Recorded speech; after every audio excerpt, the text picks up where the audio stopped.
de Torah Nishmat.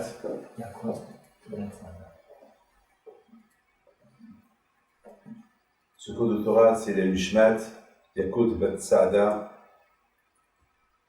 Benya, Zechrona de Bracha. Alors, vous savez, ce cours de Torah, je vais vous dire quelque chose que j'ai lu cette semaine.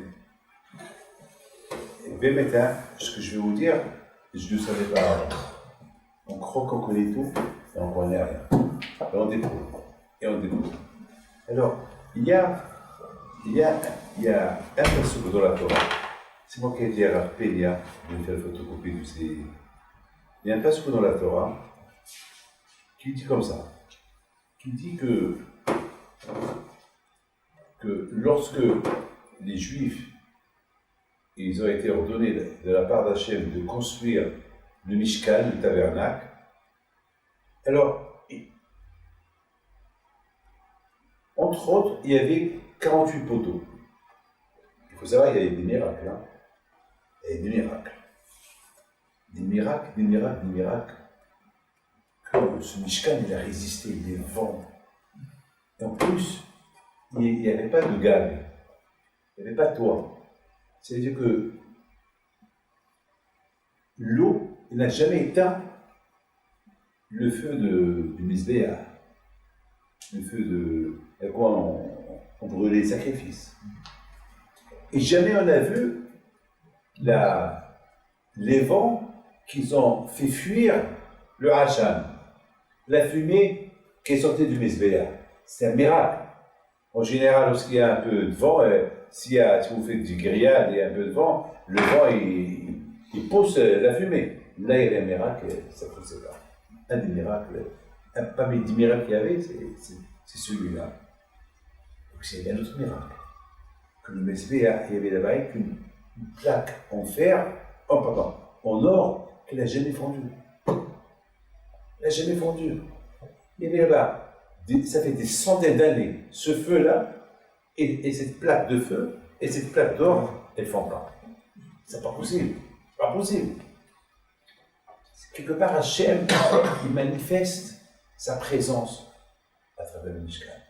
Et je suis là. Si je fais attention à cette plaquette d'or qui ne fond pas, donc je peux m'occuper de ta parnassa. N'aie pas peur. N'aie pas peur. Les gens, ils venaient le Shabbat pour voir comment le Kohen, il enlève le pain qu'ils ont mis le Shabbat dernier et qu'il met maintenant encore du pain, il était encore frais, chaud. Comme la semaine dernière. En général, un pain, après une semaine, ça y est, tu le jettes. Achille Hala, le vendredi. Déjà le lundi, elle est à manger. Marla, mardechla. Alors, mercredi, ça y est, après, elle devient. Et s'il fait chaud, elle devient comme du bois. Elle est immangeable. Ou bien évaporée. Et là, le pain est frais.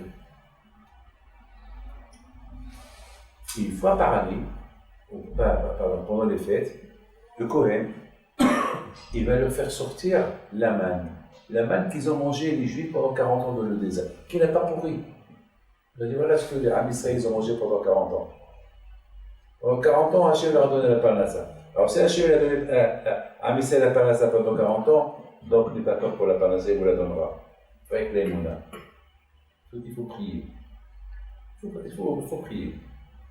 Et en plus, si Hachem il surveille cette tasse de manne qui ne pourrit pas, alors quand je vais il va vous surveiller, n'aie pas peur. Donc tous les miracles qu'il y a au Bémidash, c'est pour. Il y a beaucoup d'idées. C'était pour encourager Israël, pour Israël, ils ont confiance en Dieu. C'est ça tout le but de Bémidash.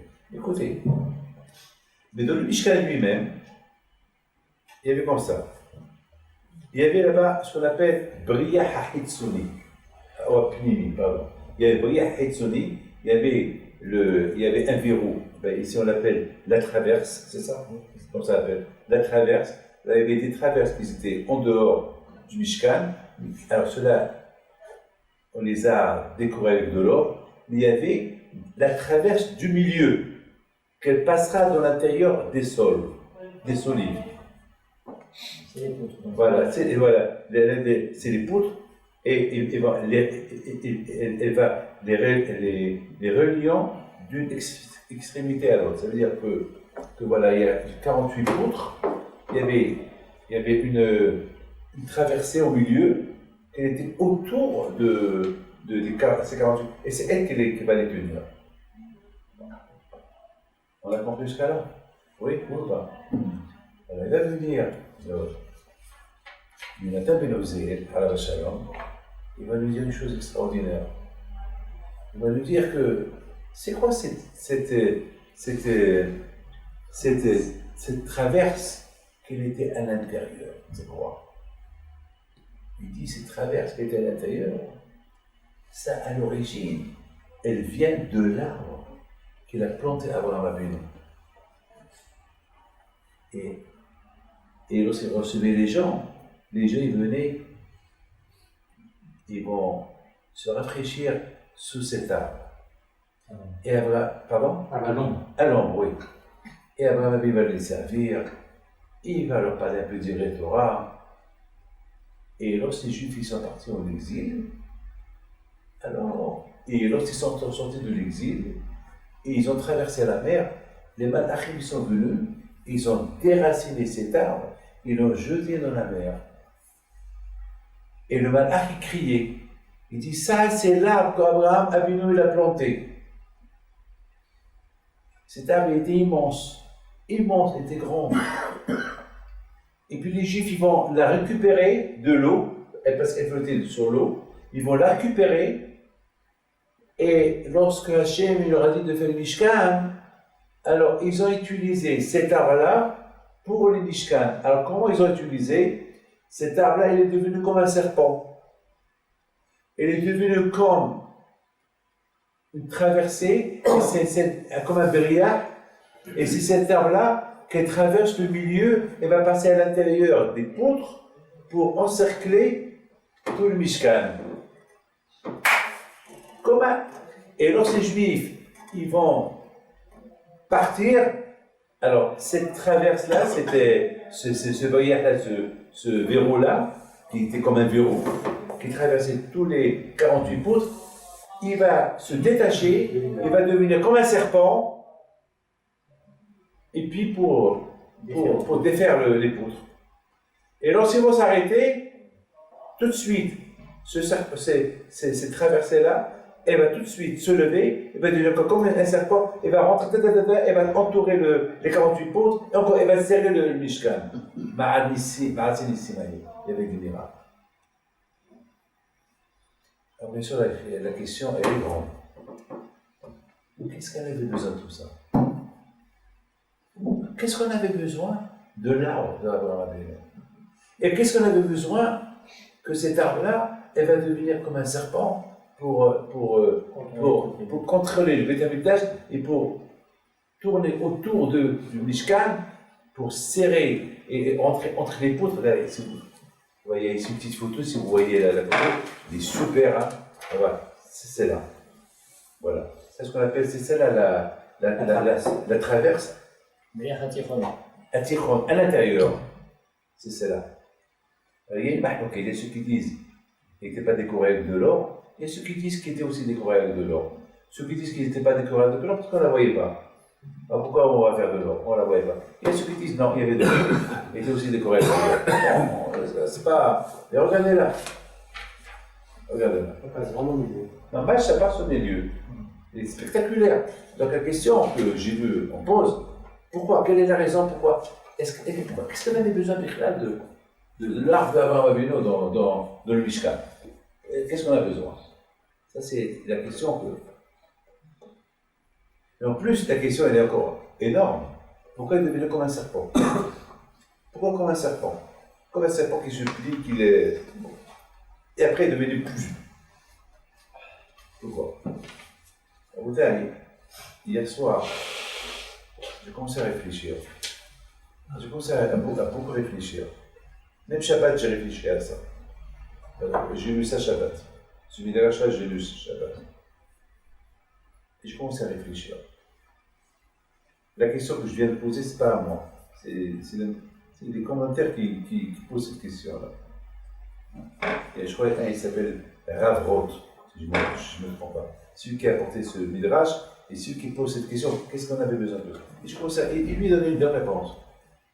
La réponse, je vous dis, c'est comme sa réponse. Lui, il dit que, étant donné que Mishkan représente l'Ahdout, il faut savoir que le Mishkan, il représente l'Ahdout. L'Ahdout, c'est l'unité. Tous les Juifs, ils venaient là-bas, en deux tailles, le Shalaim, le Beth Amikdash, et ils réunissaient tous les Juifs. Et étant donné qu'Abraham il a réuni le monde entier autour d'Hachem, donc il faut avoir un Tashvaoku. Donc c'est un remèze. En plus, comment ça s'appelle, j'ai vu ce matin un commentaire qui dit, et pourquoi devenir comme un serpent? C'est pour se rappeler le premier qui nous a fait fauter, c'est le serpent. Et à cause de ce serpent-là, la Shekhina a disparu. Et maintenant, pour Hachem, avec le Mishkan, la Shekhina est retournée. Donc il faut faire attention, le serpent est toujours là. Alors moi j'ai ajouté encore, qu'est-ce que j'ai ajouté? Le serpent qui est le Sarah, qui est toujours à l'intérieur, au le cœur. Eh oui, hein? Il est là. Alors le travail à nous, qu'est-ce qu'on doit faire? On doit le rendre comme un bâton. On doit le rendre inoffensif. Il faut qu'il soit mort. Voilà, mythe. Et malheureusement, lorsqu'on veut voyager, il se défait. On se relâche un peu de la Torah. Et redevient encore comme un serpent. Hein? Encore, il devient Sarah. Mais il faut faire attention. Regardez en face. Qui rentre pas dans le cœur. Voilà. Par contre, c'est ça, plus ou moins, l'arrêt. Moi, j'ai donné une autre réponse et j'arrête. Je vous laisse, je peux partir à la chose. J'ai pensé que c'était extraordinaire. J'ai pensé que être comme Abraham Avinu, c'est dur. Être un bon juif, c'est dur. Être Amishkan d'Hachem, c'est dur. La Torah dit il faut être attaché à Hachem. On me pose une question. Comment on peut être attaché? Mais Hachem, c'est Eshpach-là. Hachem, c'est du feu. Qui peut être attaché à Hachem? Qui? Elle dit non. Être attaché comme Hachem, bien sûr, c'est impossible. Mais on peut être attaché à ses qualités. Comme Hachem il est miséricordieux, toi aussi sois miséricordieux. Comme Hachem il est gentil, toi aussi sois gentil. Les bonnes choses que Hachem il fait, c'est ça, au cas, c'est-à-dire il faut attacher à ses midot. Il faut être attaché à ses qualités. Alors, comment nous, on va être attaché aux qualités d'Hachem? C'est impossible. Alors si on s'attache aux qualités d'Hachem, alors Hachem va résider en nous, mais c'est impossible. On va te dire non. Comme Abraham Avinu. Abraham Avinu, il était avec Akadosh Baruch Hu. Abraham Avinu, Akadosh Baruch Hu, il a résidé en lui. Marie dit que lorsqu'il a fait avec Abraham Avinu, il est devenu avec Akadosh Baruch Hu. Il est devenu le chariot d'Hachem. Le match était attaché avec Akadosh Baruch Hu. Alors, mais à travers quoi Abraham Avinu est devenu avec Akadosh Baruch Hu?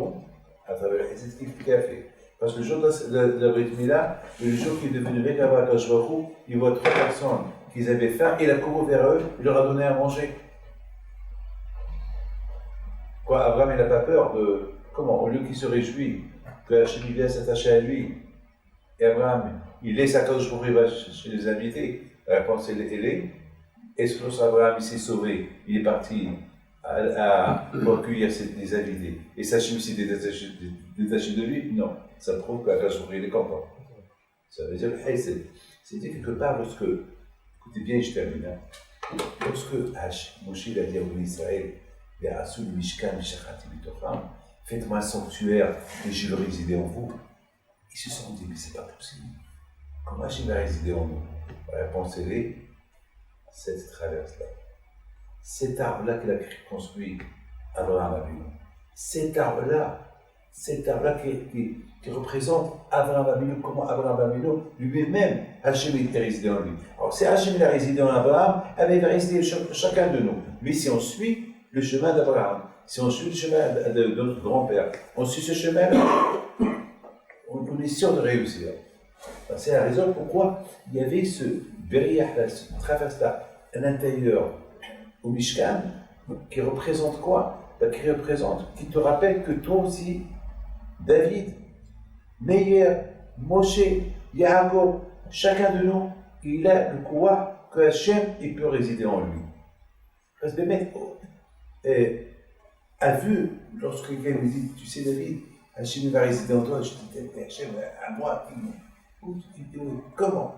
Eh bien, si tu fais comme Abraham, quoi? Hesed. Lorsqu'on fait le Hesed, Hesed, voilà, Hesed est banni. Automatiquement, tu fais le Hesed. Alors, tu sais que la prière, ça fait partie du Hesed aussi. Parce que lorsqu'on fait la prière, on prie pour tout le monde. Alors c'est Hesed. Et lorsqu'on étudie la Torah, aussi c'est du Hesed. Parce que tu fais Hesed avec ton corps. Et grâce à la Torah, le monde y tient. Donc quelque part, le Hesed, il existe dans l'étude de la Torah. Le Hesed, il existe dans la Tfila. Et le Hesed existe lorsque tu fais le Hesed. Donc finalement, c'est pour ça on dit que Bisrout Abraham, le monde a été créé. Et pourquoi pas Bisrout Yitzhak? Et pourquoi pas Bisrout Yaakov? Pourquoi avec Bisrout Abraham? Parce que dans Abraham Avinu, il y a les trois qualités. Donc, parce qu'on dit à Allah, le monde y tient grâce à la Torah, la prière et le Hesed. Et dans le Hesed, il y a les trois. Alors, ce que Yitzhak il a pris, Yaakov ils ont pris, ils ont simplement dégagé un peu de Abraham pour ne pas croire que c'est que le monde y tient que grâce au Hesed. Non. Bémet, on a vu que celui qui fait du Hesed, automatiquement, le Hesed qu'il fait,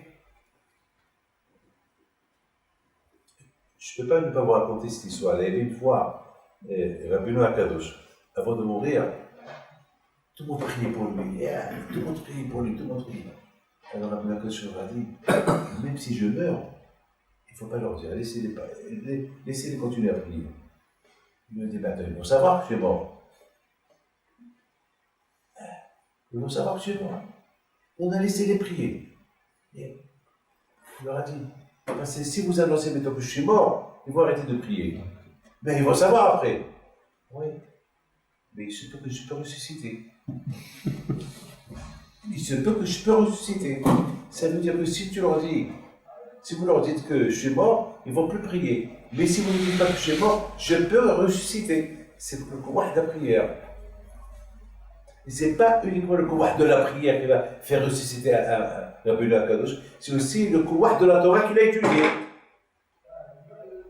Et plus le Hesed, et plus la Torah, et plus aussi le, comment ça s'appelle, le Hesed qu'il a fait dans sa vie. Donc finalement, quelqu'un qui fait le Hesed, il a trois choses à la fois. Donc maintenant, on a compris très bien pourquoi à Israël, il y a eu ce malach-là, il a détaché l'arbre, il a jeté dans l'eau, Yam Souf, et les Juifs, ils l'ont récupéré, et pour la construire dans le Mishkan, dans le Tabernacle, uniquement pour les rappeler que, étant donné que le Mishkan, c'est pour rappeler à chacun de nous que Dieu est réside en lui, et on va se poser la question, et comment Dieu va résider en nous? On est que des êtres humains, eh bien, avec le Hesed, comme Abraham Avinu. De la même façon qu'Abraham Avinu, Abraham, Yitzhak, Yaakov, Hachem, il a résidé en eux, ils étaient bien qu'Abraham Kadosh Baruch Hu par rapport au Hesed qu'ils ont fait, et par rapport à l'amour qu'ils ont apporté à tout le monde, et ils ont approché chacun de la Kadosh Baruch Hu. Alors vous aussi, n'oubliez pas chaque fois que le Juif, il voit le Mishkan, il pense à Abraham. Eh bien, je vais être comme Abraham. Je t'aime. Maintenant, je comprends pourquoi Hachem a dit qu'il a activé les ma'anit savez pourquoi Hachem il aimait Abraham Avinu? Parce que, après ce qu'elle a dit, je connais ce Abraham. Il va enseigner à ses enfants et à ses petits-enfants de notre frère. Je connais ce Abraham. Même, je connais, par rapport aux bonnes méthodes qu'il avait Abraham, je dis, mais maintenant on apprend de lui. C'est ça pourquoi Hachem il aime Abraham. Pourquoi? Parce que Abraham il a laissé un héritage spirituel jusqu'à la venue de Mashiach. Il a laissé un héritage spirituel à ses enfants jusqu'à la venue de Mashiach. C'est ça. C'est ça. Donc maintenant vous comprenez que même le Mishkan, il n'y est plus aujourd'hui. Il n'y a plus de Mishkan. Il n'y a plus ce Hetz-là. Il n'y a plus cet arbre-là qui est devenu comme un serpent qui renforçait le Mishkan, il n'existe plus aujourd'hui, mais la Torah, elle existe. On lit la paracha. Le fait de lire, le fait que cette paracha de la construction du Mishkan en détail et l'écrit dans la Torah, donc comme s'il existe. Qui, où? Ben, chacun de nous. Alors chacun de nous, c'est un Mishkan. Chacun de nous qui fait un peu de Hesed, ou beaucoup de Hesed, alors il a cette traverse de son cœur, d'Abraham. Cette unité d'Abraham, eh ben, va être ancrée en lui. Donc l'homme, il va devenir comme un Mishkan, un tabernacle, et avec quoi? Avec la traverse qu'elle a été faite par cet arbre d'Abraham. Que je vous donne à vous tous pour la traverse.